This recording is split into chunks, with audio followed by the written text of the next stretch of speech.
নমস্কার, education with Sudeshna YouTube চ্যানেলের আরেকটি নতুন ভিডিওতে আমার সমস্ত ছাত্রছাত্রীকে স্বাগত জানাই।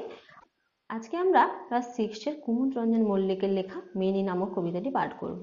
এই কবিতাটি পাঠ করার সময় কবিতাটির প্রত্যেকটি লাইন ধরে ধরে আমরা বিশ্লেষণ করব এবং কবিতাটি থেকে সম্ভাব্য কী ধরনের প্রশ্ন হতে পারে তাও আমরা আলোচনা করব।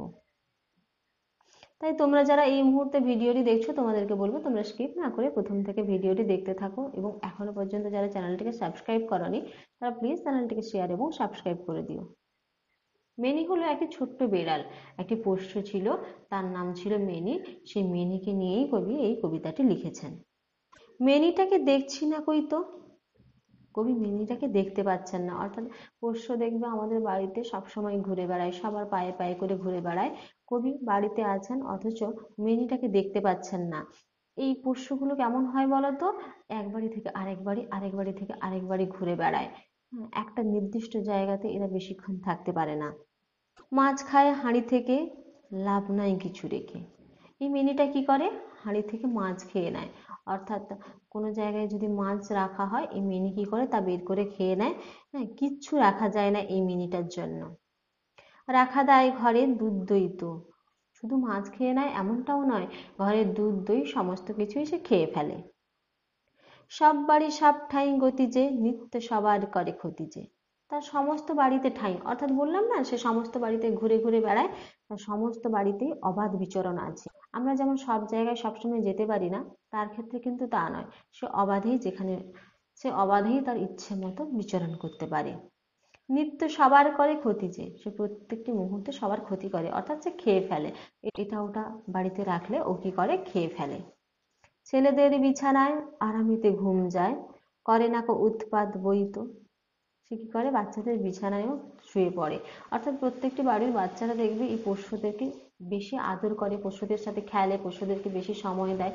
আর এমনিতেও দেখবে পশুদের যদি আমরা বেশি একটু সময় দিই, কাছে থাকি, তখন পশুরাও আমাদের কাছে থাকতে চায়, আমাদেরকে ভালোবাসতে চায়।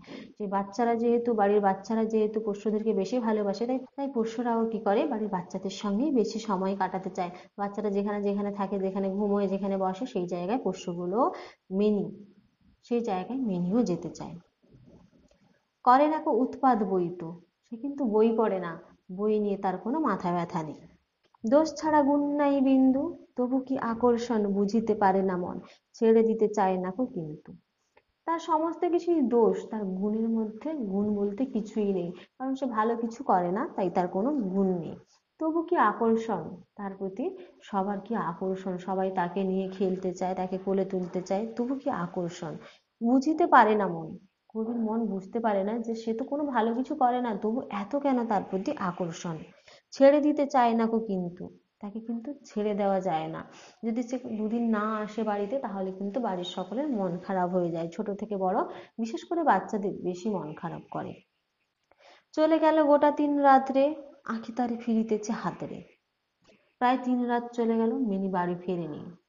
তাই চোখ যেন তাকে সবসময় খুঁজছে, এখানে ওখানে যেন সবসময় খুঁজতে আছে যে মিনি কোথায় গেল, মিনি কোথায় গেল, যেন হাতড়াচ্ছে, অর্থাৎ খুঁজছে। কোথায় গেল পদ ভুলো, কাঁদিতেছে ছেলেগুলো, পৃথিবীর ঝঞ্ঝাট ওই তো। ছেলেগুলো অর্থাৎ ছোট বাচ্চারা বলছে ও কোথায় যেন পথ ভুলে চলে গেছে। সে ঠিক চিনতে পারেনি তার বাড়ি কোনটা, সে কোন জায়গায় ছিল সে ঠিক চিনতে পারেনি। অর্থাৎ সেই মেনি ঠিক চিনতে পারেনি, তাই সে যেন কোথায় পথ ভুলে চলে গেছে।